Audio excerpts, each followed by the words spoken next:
The numbers told the story. They always do. It's one of those idiots who believe in analytics. This is a numbers game with Gill Alexander on VSiN. Hour number 2 of a numbers game at VSiN, the Sports Betting Network, VSiN.com, Game Plus, iHeartRadio, YouTube TV, Sirius XM Channel 158. However you take us in, we appreciate it. Gill Alexander. That right there, ladies and gentlemen, that figure is Dustin Swedelson, who's in for the Vacationing Kelly Bidlin, sight unseen, parts unknown. We don't know where he is. Yeah, we should probably do some check-ins with Kelly. Maybe get him to send a video to see where he's at, see if we can guess the background. I'm going to guess it's the state of Florida somewhere, but I don't know. Yeah, but I mean, Florida, if you've ever been, depending on the area you've been to, it's very different. Florida's what, like 4 states in one, pretty much? Yeah, as someone who used to hang out in Tallahassee from time to time, you're like, is this, where am I still in Georgia? Like, where am I right now? This ain't Miami. No, definitely not. And that ain't Del Boca Vista either, if you know what I mean. Wonder if there's good rivalries, though, between the cities, like Tampa, Orlando, Jacksonville. People forget Jacksonville's the biggest state in the union.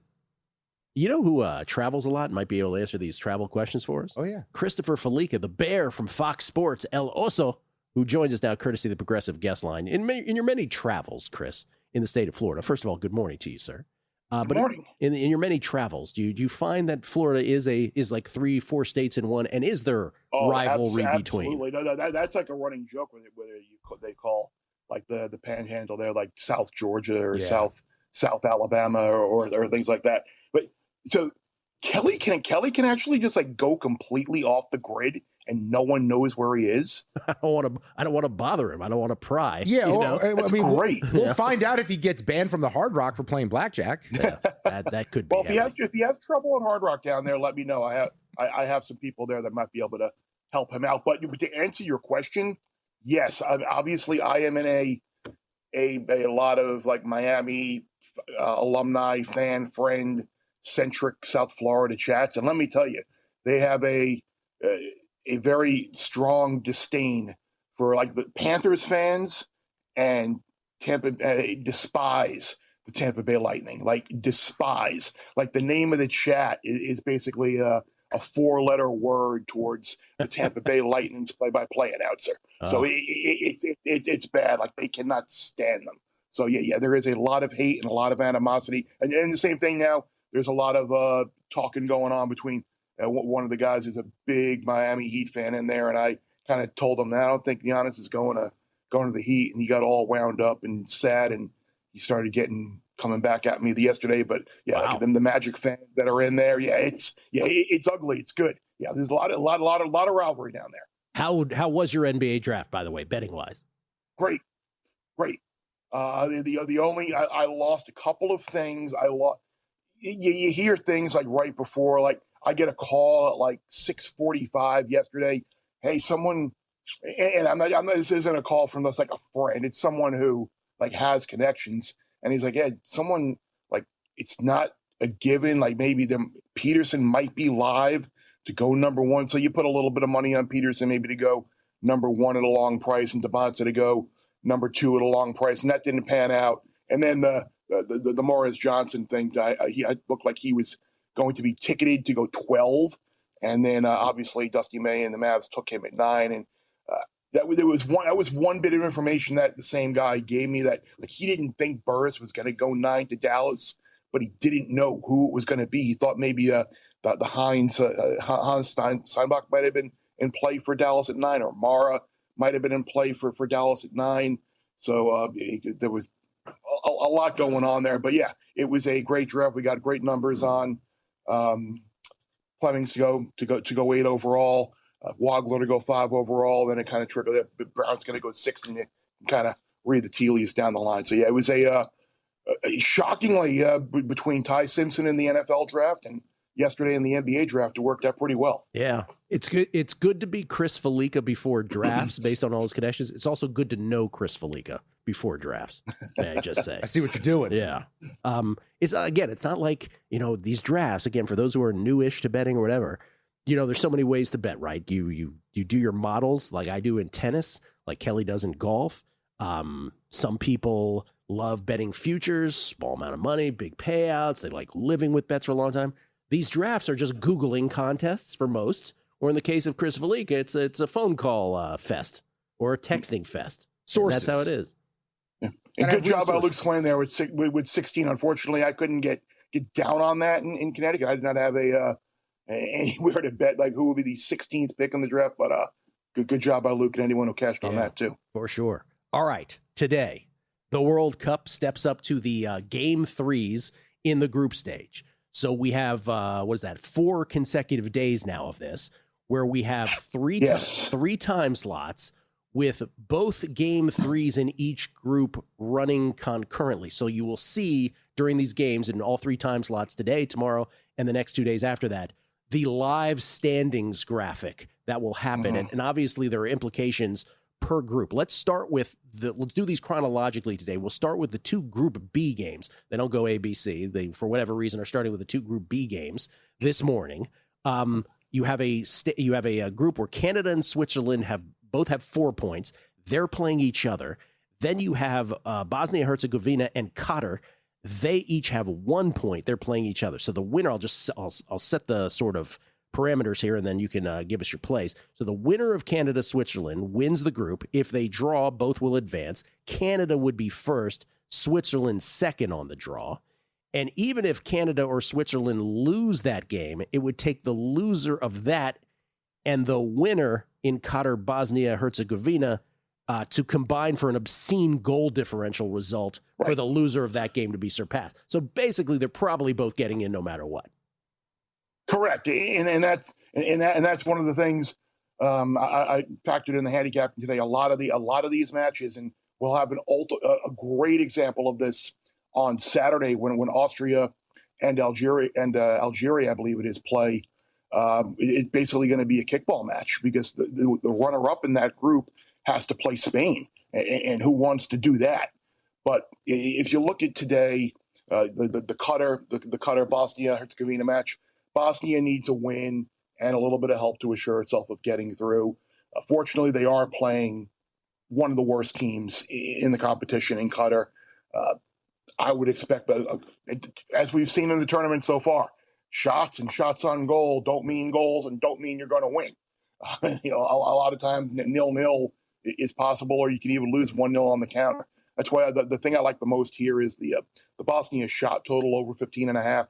I think you're going to see a lot of shots and a lot of pressure and a lot of attempts. And I do think Bosnia will win, but I feel safer with the shot prop than I do Bosnia actually getting the win there and getting through. Yeah, let me just clarify this. So again, what I was referring to was first place and second place, which are automatic advancements. But remember, 8 of the third place teams, once these 4 days are done, also advance to the knockout stage of 32 teams. So Bosnia, Qatar, even though neither is probably going to get to 1 or 2, first and second place in the group, Group B, they still have designs on one of the 8 best third place finishes. So the play from Chris is over shots on goal. You said over 15.5 for Bosnia. Over 15.5 shots, not just shots on goal, just shots for Bosnia. And we've seen the other teams in this group just pummel Qatar with shot attempts. Yeah. So I would expect more of the same here. And those other 2 teams, Switzerland and Canada, you mentioned the permutations here.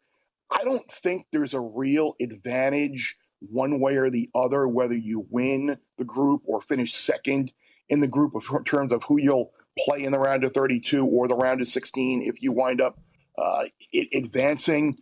I would expect Canada to go forward here, obviously, in front of their home crowd. I don't think they'll be satisfied just kicking it around and doing nothing for 90 a minute, but draw at plus 210 is pretty tempting here. I know it might be a situation where Canada uses the match maybe to get Bombito and some others who have been hurt, some legs under them and into the tournament a little bit. But I could very easily see this game ending up at a draw, and we've seen that a lot. And if you're on the draw bandwagon, I think draw 210 is pretty attractive here. Chris, let's go over to Group C. Brazil, Morocco. They enter the final day, level on points, 4 points for them. First place up for grabs. Morocco takes on Haiti, Scotland, and Brazil. What are you looking at here? Well, there is a massive advantage here for the country that wins the group. The runner-up in this group is most likely going to have to go to the side of the draw and play the Dutch in the first round, and then France and Spain are going to be on that side of the bracket as well. So Morocco has a big task here to try and not only win but make up that goal differential on Brazil, and hopefully they can win the tiebreak. I think they're going to pile goals up on Haiti. They're out, they're done, they can't advance. I would expect them. You know how Fez and Tata in the group thread always say, like, open gym at a basketball game. Yes, this could be like open pitch. I think Haiti will do their best to try and get a goal, and it'll really open themselves up to Morocco scoring. Morocco over 2.5 team total, minus 121 was my play there. The other match in the group, Scotland-Brazil. Scotland need a point and need a little help to get through. I just don't know if they're going to be able to score. I know Rafinha is out for Brazil. Brazil can kind of play a little bit of defense to try and keep that goal differential in the back of their mind. Wouldn't surprise me if Scotland got the draw, but at the same time, both teams to score feels pretty attractive here. I know it's a little bit of a big price, minus 165, but Brazil, they kind of shut it down in the second half against Haiti after the first game, and they kind of struggled at times in the opener with Morocco. So no Rafinha.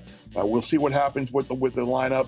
Probably very defensive type of game. I don't hate under 2.5 here either, but both teams to score under 2.5. I don't think you'd lose both of those. Brazil and Morocco both with 4 points heading into today. Scotland with 3. So if Scotland beats Brazil and Morocco loses to Haiti, I know however unlikely that is, Scotland would actually win the group. By the way, goal differential right now with Brazil and Morocco. Brazil +3, Morocco +1. You gotta know all this stuff when handicapping. Coming back, more with Chris.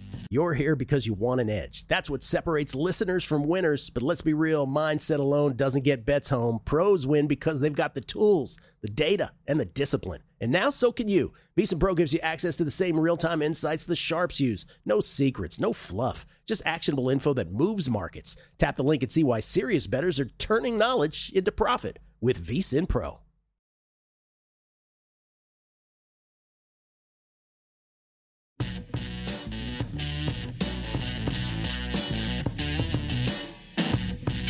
A numbers game on VSiN, the sports betting network. I don't know if you know this, Dustin, but Circa, they got themselves some contests.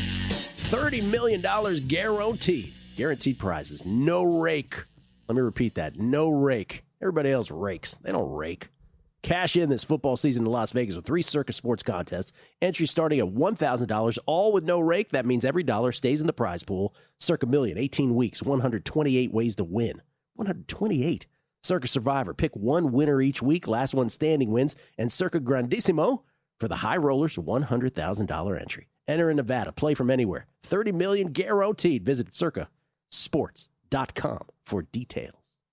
Speaking of rake, I don't think I've had to rake anything in over 20 years. Oh, I know, right? I've never mowed a lawn, by the way. Is that right? I've never used a lawnmower in my life. Gill, maybe you go out to rake the leaves, maybe? Is that what you got growing up? Got a lot of that. Sean's Fox plays. We had a precedent last night with the first round pick being sold just for cash.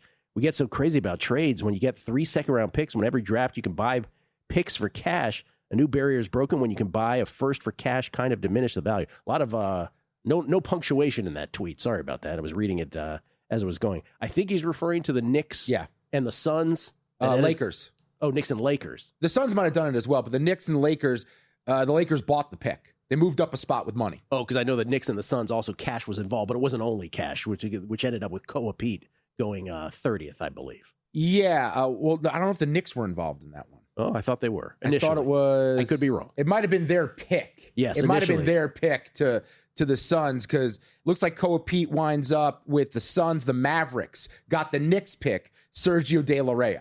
You're right. And the Knicks got 5 second-round picks in cash. There you go. I knew I wasn't making that up. There we go. Patrick Kelly, betting guide is great. Do you guys know about DK's NFL Fast Futures stats after the first 3 games of the season? Yeah. Passing yards, touchdowns, rushing, receiving, team records after 5 games. So, yeah. So during the season, they will have markets that close also during the season, which is kind of cool.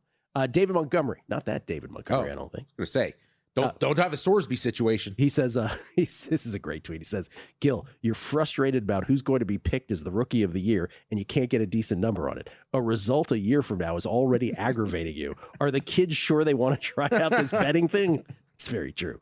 Props profit. I lived in Florida for years. Oh, this is great. The best way to describe Florida is the further south you go, the more north it gets, and the further north you go, the more south it gets. The state demo is backwards. It's Florida Man on HBO encapsulates the state perfectly. That's a great line. That is incredible, and it's 100% spot on. Yes, it is.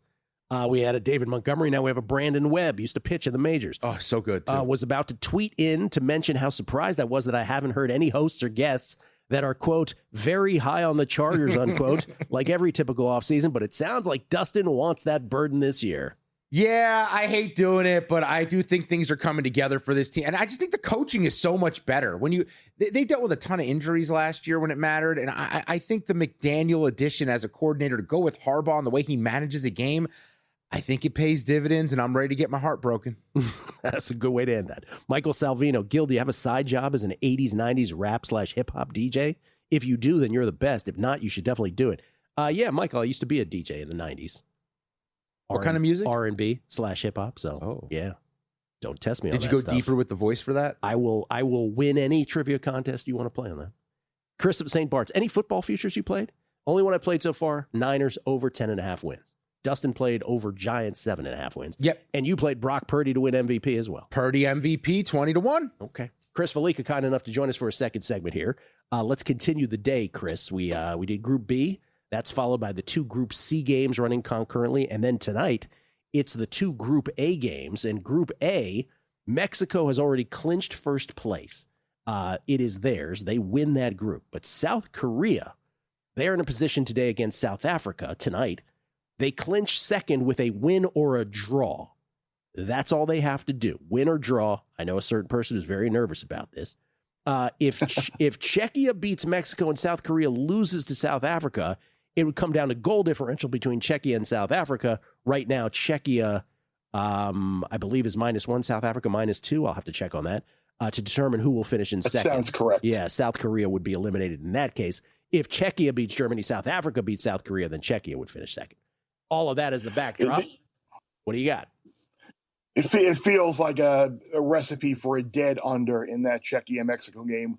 Again, Mexico, they're not going to go out and completely tank the game. They'll have a completely different lineup, I'm sure, but it all adds up to a defensive style of play. Czechia has had difficulty scoring in their first couple of matches. They really can't find the right combination of players. I just see tight defensive. It would not shock me if 0-0 is on the table here.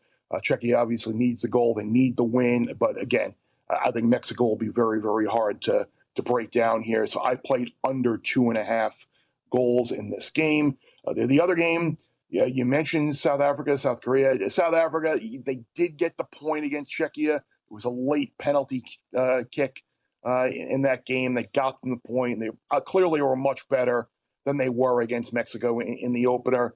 But South Korea, I think, deserved a lot better against Mexico than what they did. The goal, it was a total howler of a goal. They had some great chances, especially late, to get a goal to even that up. Even you mentioned the fact that you get a point and you're good here with the draw. I don't think that's the DNA of South Korea here. I think they're going to attack. I think they're going to get goals. I laid a goal and a half and got close to $2 with South Korea here because I don't think South Africa is that good at all. I think they were very fortunate to get a point there, and I think South Korea will be on the pedal here from the get. And I think a 2-goal win is very likely for South Korea. Let's just review these before we move on to more future stuff in the World Cup. So today, again, 3 time slots, 2 concurrent games at each of those time slots. Group C, Group B, Group B, Group C, Group A, in that order. In the Group C matches, Bosnia-Herzegovina versus Qatar. Chris has Bosnia shots over 15.5. That's total shots over 15.5. Scotland, Brazil, he's got both teams to score no, meaning one of them will have nil. He's got no at -165. In the Group C game, Switzerland, Canada, he's got the draw at +210. Czechia, Mexico, under 2.5 goals. And then in the Group A games, yes, Morocco, Haiti, Morocco over 2.5 goals. And then South Africa versus South Korea. South Korea laying the wood, -1.5 goals at +195. Love that. Almost a 2-to-1 payout. Team play today. Team play for us, Gill. What's that? It's a team play for us. It is a team play. Yes. Inside joke, people. Chris, let's go big picture because, the odds as we move on in this thing, France is still around 4-1 as your betting favorite. Spain's 5.5-1. England tied with Argentina, who's come down, I want to say from 8, 9-1 down to 6.5-1 for them. And then Portugal, everyone wrote off early. All of a sudden, the outburst yesterday. You deserve some credit for this because you were getting mocked. I was on the Portugal team total yesterday. But you also were trying to push Ronaldo, like the Ronaldo 2 goals thing. I did, but I didn't bet it because the number was so short at 2-1. But I did like it. I did like it. Portugal's 9.5-1. Could they be in the mix? Is there someone you see there that might have a little bit of value as we move on in the World Cup? Well, I think there might be a little bit of value with Portugal because if they beat Colombia, they're gonna win the group and get back in that lower right hand side of the draw. And anyone who has got the futures on Portugal to make the quarters or to make the semis, who were envisioning that, I think will feel pretty good about that. But I think there's value in the name the finalists or to reach the final type mark. I think Argentina is going back to the final. I think we're going to get a rematch of the 2022 final. Argentina are so hard to score against. They're so compact. They're deep in the attacking positions and in the midfield. They're going to win that group, and they're going to have a very favorable path to get to the final. England certainly showed some warts yesterday in their game against Ghana. Were very uncreative. So I think Argentina is going to get to the final, and I think it's very likely they're going to wind up playing France. So you can find a France-Argentina final. I know I did yesterday. I haven't seen the updated price, but that was around 9.5-1.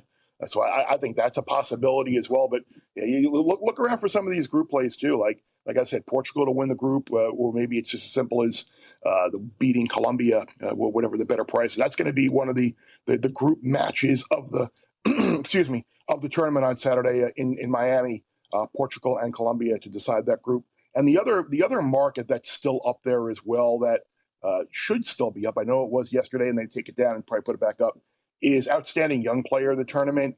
Yan Diomande from Ivory Coast is still around 7-1 to win that. Desiree Doué is one of the favorites. Lamine Yamal is obviously one of the favorites. Are they going to give it to Lamal? The fact that he missed a game. Diomande has been fantastic. Desiree Doué, one of the favorites, didn't even play yesterday.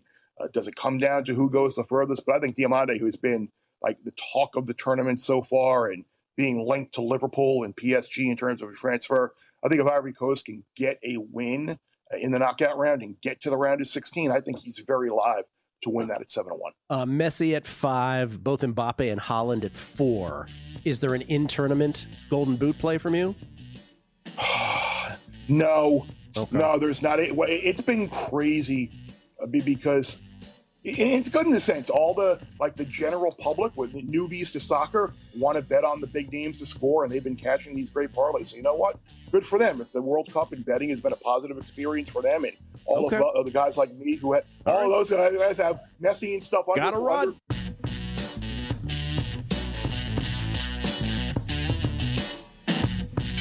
A numbers game on VSiN, the Sports Betting Network. Fallica might still be talking for all I know. I'm not sure. The all-new VSiN, I should say, NFL betting guide is out now. Whether you're betting futures, win totals, division races, MVP, Rookie of the Year, Super Bowl odds, our guide helps you get ahead of the market before training camps begin. Inside, you'll find breakdowns of all 32 teams' projected win totals, best bets from VSiN experts, future analysis, power ratings, and more. Get it today with our football special for just $175.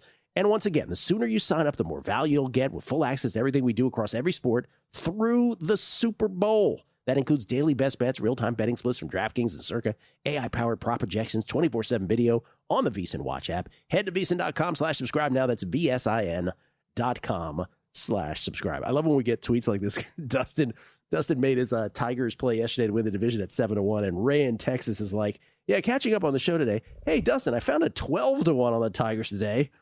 And your reaction was, where in the world did you get that? Yeah, the only place you could have bet that is 3 weeks ago. Yes. Unless you're sending me that tweet from the past, I don't really know how that goes down. It's almost double the odds that I'm getting 7.5 to 1 right now. Well, better that it's for your bet. Better that it's tweets from the past than tweets from the future, if you know what I mean. That would not be good for your bet. Ladies and gentlemen, it's like the group chat has come to life. Chris Fallica in the rear view. Will Hill in the present, Todd Wishnev in the future, or maybe, I don't know, the man's playing tennis. I don't know. Let's bring in Will Hill. You can follow Will on Twitter at @NotTheWillHill. You can follow him there. And, of course, he is the host of the Shoulda Bet More Podcast, where he was kind enough to invite me on this past Sunday. Available where all podcasts are. Will, let me just ask you about this. Todd is sending us videos of him playing tennis. What would you place the odds of him remembering that he's supposed to be on this show this morning? Let's see, I think minus 180, minus 190. Okay. A big favorite, but it's not a 1 seed versus 16 where you just, you blindly bet it. And speaking of, the group chat, I hope for all of our sake, the group chat does not come to life and, just based on, what we talk about and the things discussed there. But let's, I look forward to the Wishnev segment. As always, I will defend Ray in Texas, though. If you have enough books, and this goes for the NBA draft, too.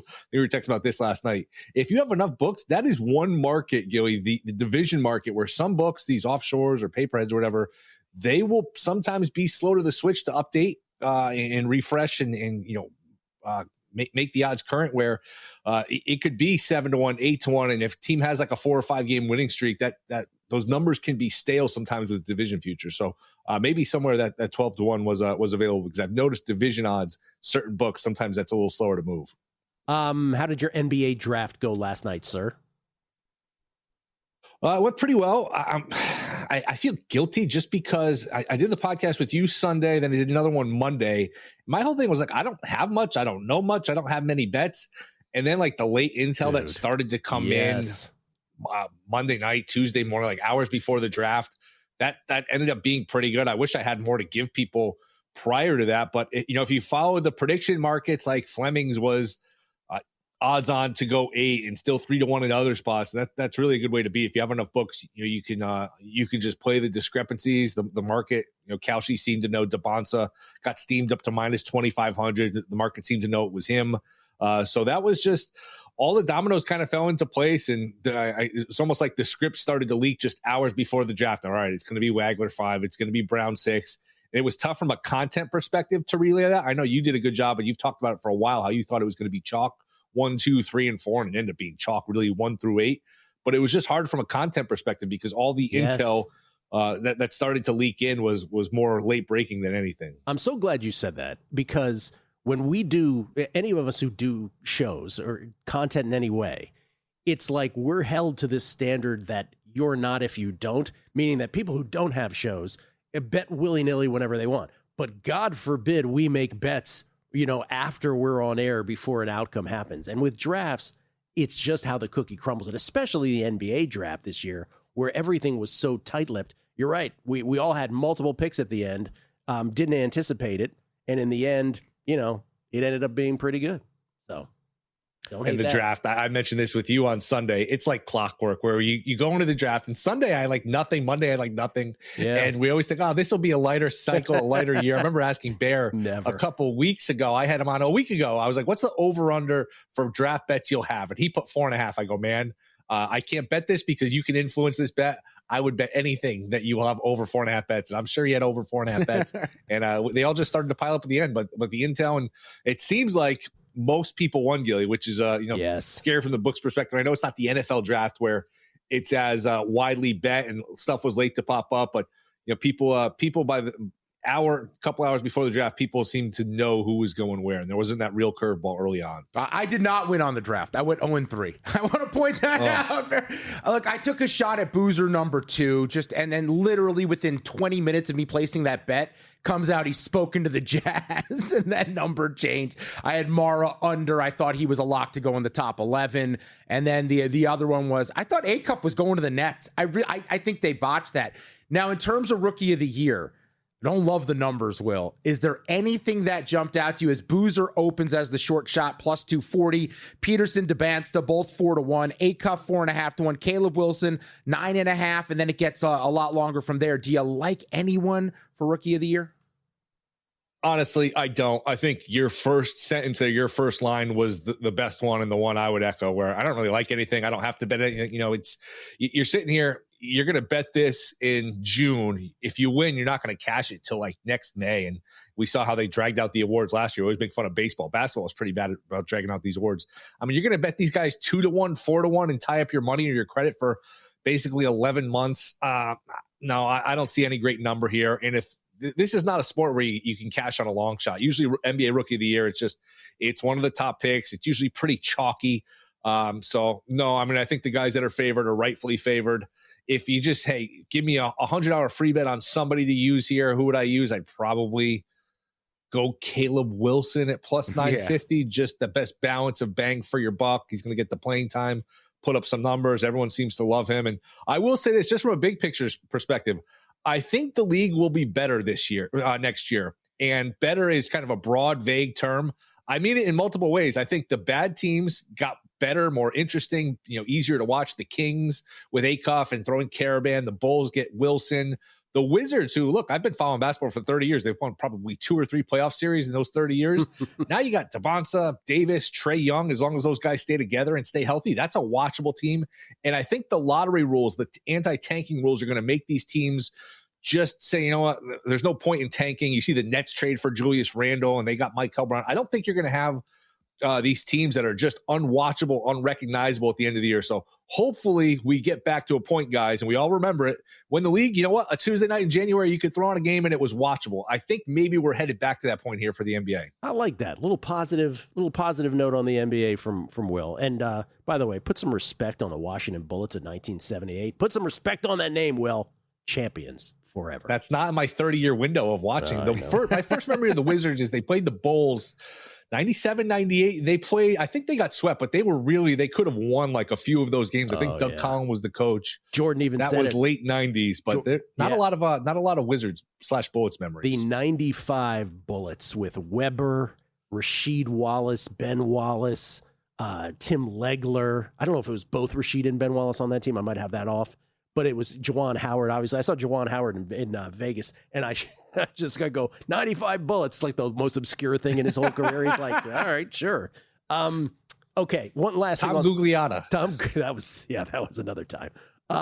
Last thing on NBA Rookie of the Year, because I agree with you. Dustin and I talked about it at the outset. There's just not a number I would even consider playing on any of these guys at this point. And you mentioned the opportunity cost of having this, for a whole year. Like, who wants to live through that? But I will mention this for anybody who was wondering, because I was, does the team record matter at all for eventual NBA Rookies of the Year? Because I wanted to do a little bit of a deep dive on this, and I actually went 20 years back. And the answer is it does not. Cooper Flagg, Dallas, 50. Were they 50 and 32 last year? Is that right? Spurs before that, 22 and 60 with Castle. Wembanyama, 22 and 60 with the Spurs. Paolo Banchero, 34 and 48 with Orlando. Then it was 48 and 34 with Scotty Barnes in Toronto. But before that, LaMelo Ball, 33 and 39 with Charlotte.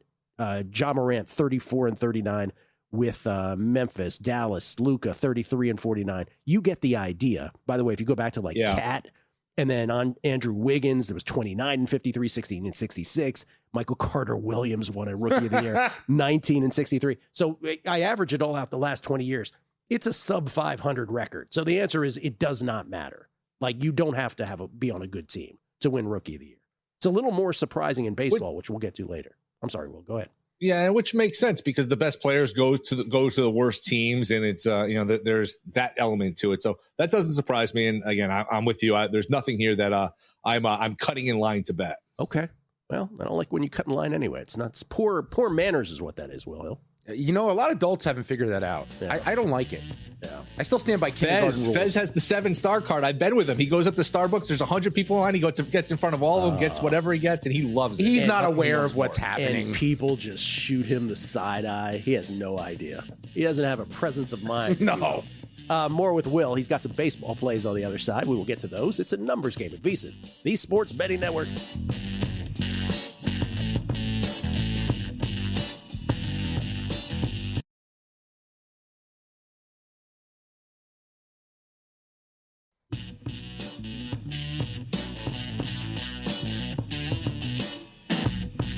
A numbers game on VSiN, the Sports Betting Network. Back on a numbers game live from Circa Resort Casino, downtown Las Vegas. Gill Alexander. That right there is Dustin Swedelson. You can follow him on Twitter at Dustin Swedelson. Made it hard. That's SWEDELSON. Are you pretty active on Twitter or not so much? I used to be. I probably should be better about it. The problem is everyone really annoys me. So I have to walk away. I was going to say, it's such a rational place. You should really dive in. I just like to get I get my pops. I just go, boom, I like this, and I walk away. I just let it burn. Just remember on Twitter, the people who think they're the smartest are always the dumbest. I think I'm pretty smart. Tronsky, John Osher. Hey, Gill.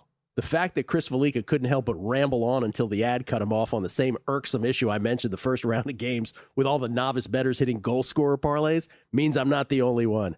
Vinny Jr. today could get one, by the way, he says. And Minky Monkey Man, that is your real name. It's just so magical when Gill, a media professional and host, gets to force a hard out on another media professional and host. In this case, the bear got a terse. We got to go. The thing about it is when it is a media professional like Christopher Fallica, the Bear, you may know him from Fox Sports, ESPN before that. I'm assuming, you know what they say about assuming. Mm-hmm. I'm assuming he's hearing the walk-off music and that he hears the Sandman, to use the Showtime at the Apollo reference, that the Sandman is sweeping him off, but he didn't hear it. So no, that's what happened. My bad. I take it blame. There's so many times where I have a guest on and because some of mine late night are on the phone. I do the old, hey, in about 90 seconds, but we actually have 3 minutes left in the segment because in their head, I know no one's going to figure out what 90 seconds is. You're just being very smart about it. Yeah, but I mean, they still talk through it all the time. It doesn't really matter. Will Hill, he is a media professional. Don't screw this up, Will. Don't mess it up, Will. At not the Will Hill on Twitter, by the way. And again, Shoulda Bet More Podcast 3 times a week, Will, even in the summer. Monday, Wednesday, and Friday. Today, Steve Phillips coming on. Ran into him, believe it or not, at the gym. So a good scout finds talent everywhere. Ran into him at the gym, booked him for the podcast. So excited to have on. It was one of those weird things where I ran into him, introduced myself. I had actually talked to him before, but we did a phoner, me and Humans, with him maybe a year ago. And of course, he's not going to remember. So that was a funny little incident. But he was just I was doing the bench press. He was a machine or two over for me, and I just kind of did a double take. Is that Steve Phillips? And I remembered he lived in Connecticut, so went up, talked to him. Super nice. Excited to have him on. Maybe talk some Scooble, trade here from a GM scenario. Whether the Tigers are making calls at this point. It's too early. It's excited to pick his brain and have him on. I don't want to tell you how to do your podcast, Will. I would never even like you're going to think of doing that. But I think there is a question that needs to be asked of Steve Phillips, which is, how exactly are we this tan? Yes, and are you I'm glad you said it. And are you going for this juxtaposed against your very gray hair on purpose? You've got to ask some variation of that question. Could you please? I'm glad you went there with it. I actually mentioned that to him, when I saw him. I was like, damn, you got a little tan going. He looked like you said, he looked pretty dark. He said he was in Florida, spent some time in Florida. So maybe that's it. But he's glowing. He's glow. Yeah. He's aglow. Here's what I'd ask you to bring up to Steve, who I think does an awesome job. I would make the case his 2002 Mets offseason should have been the greatest offseason in the history of baseball, and somehow it blew up. Mo Vaughn, Roberto, they gave up Kevin Appier for Mo Vaughn. Roberto Alomar, they brought back Roger Cedeno, they brought back Jeremy Burnett. He took Pedro Estacio, Sean Estes, who were aces on staffs, into their rotation, and the team absolutely stunk. I know he doesn't want to relive it because it ultimately got him fired. I think it should have been one of the great off seasons that a GM's ever had. Aren't you? All right, noted. Aren't you glad you came on this show? You would just give you suggestions on what to ask Steve Phillips. Here's what you should do, Will. All right, you have 3 baseball plays. What are they? I'll go over 9.5 Phillies Nationals. Nola going against Michaelis. Nola's ERA is a little worse than is expected, so there's some positive regression coming there. And same for Michaelis, but Michaelis, we know, is one of the more hittable pitchers in baseball with close to a 6 ERA. Again, the expected ERA is maybe a run shy of that, but I would expect all those big lefty bats in the warm weather here, and it's warming up here on the East Coast. I would expect those lefty bats to get to Michaelis. The Nationals are always going to score their runs too, and Nola has been okay, but certainly hittable here. So I don't play a ton of overs, but I'll go over 9.5 there. Under 8, Mariners and Pirates. I don't mind a 4.5 if you can in the first 5 if you can find reasonable juice. I was looking, it's mostly 145, 150. So I'll stick to the more reasonable juice at under 8. That's also not a bad under 2.5 first 3 candidate. But Ashcraft, and I'll admit I have a little Pirates fetish. I love their pitchers. I like this team. I'm rooting for them to get in. I like Ashcraft. Woo is to me, really good, really underrated too. So to me, this is more of a 3-2, 4-3 type of game. I'll go under the 8 there. Those are 2 that I like, and I believe I had a third here. You like the Padres? I'm drawing a blank. Padres. I'm fading Martin Perez. The BABIP, the strand rate, all of it's unsustainable. Now, if you want to look at that and play a Padres team total over in the first 5, play Padres in the first 5. We talk about this all the time where there's a pitcher you want to fade. It's just, all right, how do you get at it? Do you just go the straight way of playing one team on the money line, first 5 money line, team total, under Ks? There's a million different ways to play these things now with all the different markets, but I'll just go the most conventional one here and play the Padres for the full game. Plus, I got Miller at the end of the game. So Padres, slight plus money dogs here, looking to fade Martin Perez, who to me is about as big a regression candidate as you're going to see in baseball. Bro, I was betting on or against Martin Perez in like 2010 or 2012 or something. Yeah. That's amazing. Have you ever had this where you bet so much against a guy and you're wrong so many times that you end up? So that's what I did with Martin Perez. I bet against him for so many games in a row and got crushed. I'm actually on him today and I can't stand him. Yeah. By the way, I believe Will said he had a Pirates fetish. Did that happen on here? It did. It was a little. I thought it was weird. Yeah. Also, You're into peg legs, apparently. Yeah, it's his thing. Eye patches. I'm just. By the way, I just want to point this out again because I don't know if anybody's tracks this kind of thing or anybody has any record of this, but it is June 24th, and there are 2 teams in the American League with a positive run differential. Like this, I don't ever remember this deep into the season is happening. It's the Yankees at plus 111. They're the legit team. Then it's the Mariners at plus 18 and nobody else. Not a single team with a positive run differential. That is sick. Do you make anything of that, Will, at all? Or is it just because this happens to be a year where the NL's crushing them in interleague? I think it's the latter. I don't know if you disagree. As you're saying that, I agree. As bizarre as it is, I don't have some grand takeaway about like why it is or what it leads to. I mean, the one thing I would say is there's going to be some pressure on the Yankees to make the playoffs. And we were going through this exercise. You come up with the 6 American League playoff teams. If you get in the playoffs with the White Sox and the A's and Cleveland and Tampa, and I felt this way a couple years ago when they had Soto and it was just the Yankees and the 3 AL Central teams. Once you got the division round, there's going to be some pressure on the Yankees to get to a World Series with their power, their pitching. You get Judge back, should get Stan back. Yankees should be in the World Series, but hey, short series, anything goes. But that would be my one takeaway, pressure on the Yankees. But other than that, I don't have some grand takeaway of why or what this means or anything. We tried, by the way, what Will's referring to, we tried this on Shoulda Bet More. Try coming up with the 6 AL playoff teams right now, and I promise you, whichever 6 you come up with, people will absolutely ridicule you because there's at least 3 of them that people are gonna be like, are you out of your mind? But like White Sox could be in there, Athletics could be in there. Well, we did the exercise yesterday, the standings a year ago. I mean, there was teams that were in 4th place making the playoffs, teams in 1st place missing the playoffs. So anything can still happen here. Will, I only bring this up because it's not really betting necessarily related. You can't draw a straight line from it to betting. But you are a Lakers fan, back to basketball for a second. And as you were on here, Shams Charania reporting that the Lakers intend to sign Austin Reeves to a 4-year, $185 million maximum contract to return to the franchise. Does this excite you as a Lakers guy? No, $46.25 million a year. That's a pretty nice day's pay for Austin Reeves, a guy who's either second round or undrafted. That's the one thing Lakers have done pretty well, with these later picks. It's just with Reeves and with LeBron, it's tough because they're damned if they do, damned if they don't. If you let these guys go, well, Luka has nothing around him, you can't compete. Then if you overpay these guys, you can't build the rest of the roster to compete with the Spurs, the OKCs of the world, and you can't compete that way. So they're in a really tough spot. Yes, they got Luka. I still can't believe that trade a year and a half or so ago, but you're going to need more, and they're just kind of locked into this core, which is not really good enough. I want back to your guys' group text. Where do you stand with group text etiquette? I'm a big believer. If I have to scroll up and if I miss 5 messages, I am not replying to this current conversation. I'll jump back in when I catch the beginning of a new one. I don't miss a single one. I go back. It's usually worth catching up on. Yeah. Okay. Yeah, we get yours is information based. Well, mine's normally toilet humor. It's, that's arguable. Oh, okay. It is in some regards, and then it sort of strays into petty squabbles as well. So that happens as well. Is there a lot of Todd yelling at Steve? Well, how did you guess? Makes you think that. Speaking of Todd, he's next, we think, on the show. Will, appreciate it as always. Good luck with the 3 baseball bets. Any World Cup you're doing this morning, or no? You're steering clear? Switzerland match feels very drawy. How about a little 1-1 there where both teams score and we get a draw? Feels drawy. I like it. I like a draw. Thank you, Will. Appreciate it. Once again, Shoulda Bet More is the name of the podcast. At not the Will Hill. 2 E's on the V on Twitter. Todd Wishnep, we think, next on A Numbers Game.